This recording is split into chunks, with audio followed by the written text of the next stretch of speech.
Si vous êtes allé voir la vidéo de Gilles Deleuze, l'abécédaire, si vous avez pris la lettre D comme design, mais D aussi comme désir, dans son abécédaire, il va vous expliquer de manière extrêmement claire qu'on ne désire pas quelqu'un ou une chose, on désire un agencement. On désire de manière contextualisée, pour l'exprimer autrement. Et j'ai trouvé que c'était intéressant de se poser comme cela parce que aqua urbana, l'eau urbaine, l'eau urbanisée, selon votre interprétation, l'eau de la ville, c'est déjà un agencement. Toute cette collection d'eau qui sont pour avoir de l'eau fraîche, de l'eau pure, de l'eau filtrée, mais également d'évacuer des eaux usées, de les retraiter, etc., mais demande un système, ne serait-ce que de tuyauterie, absolument incroyable. S'il y a bien un agencement, c'est un agencement produit par les ingénieurs dans les villes, produit par les régies des eaux et par aussi les opérateurs privés. Donc là, on a aussi différents agencements sociotechniques, différents agencements économiques. Mais qu'est-ce que peuvent nous en dire les artistes? Alors, j'ai un petit peu, j'ai pensé à vous, j'ai pensé à Lyon, et je me suis dit, bon, bah, Alain Bublé, c'est un petit peu le local de l'étape, c'est quelqu'un qui a une carrière mondiale, mais qui est originaire aussi, comme Nadar, qui est originaire de Lyon. Et Alain Bublé, dès 2000, avait travaillé sur, évidemment, la mise en perspective, la 3D, le côté ludique du jeu de construction des villes. Et quand vous regardez Confluence aujourd'hui, ça y ressemble pas mal à cette image. C'est-à-dire qu'on a remplacé les containers par des volumes tout aussi parallélépipédiques, mais construits, avec des ajouts au fur et à mesure du temps. Ça va assez vite, comme un jeu de construction.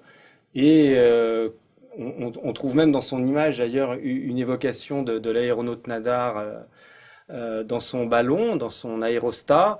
Maintenant, ben, on a aussi l'arrivée, l'intervention de l'hélicoptère.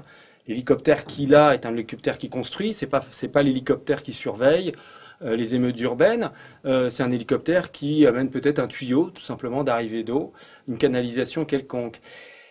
Cette notion de l'image qui présente l'agencement, surtout quand elle est retravaillée à partir de photos et de photos retravaillées, puis ensuite l'ajout d'images 3D donne un statut tout à fait étrange à l'image et en même temps joue avec notre sensation de la réalité, notre représentation de la réalité telle qu'elle est différée, mise en perspective, transformée, mise à distance, en montrant bien que c'est faux, ce qui fait que c'est encore plus vrai.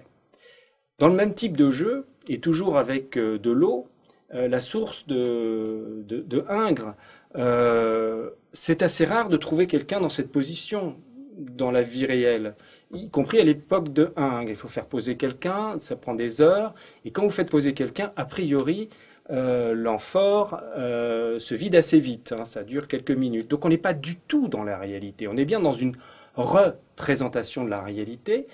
On est sur une forme allégorique et en même temps avec un désir de lui donner cette réalité, de faire supposer que ça pourrait être comme ça et se passer comme cela, quand bien même, a priori, ça n'a pas de sens.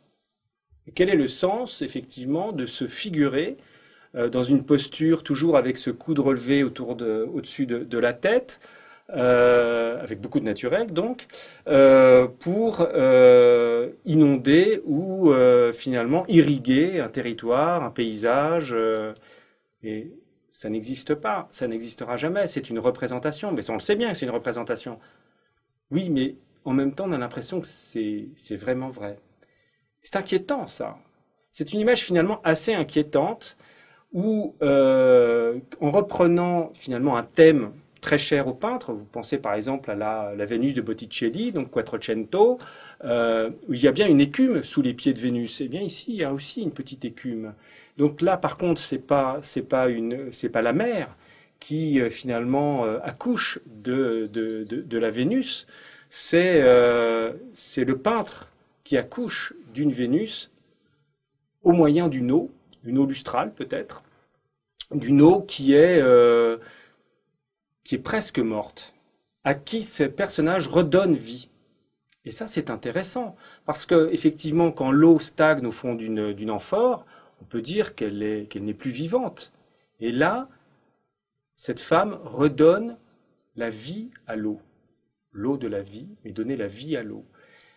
Pensez-y quand vous allez travailler sur Aqua Urbana, mais comment donne-t-on de la vie à l'eau? Quel agencement faut-il pour donner de la vie à l'eau?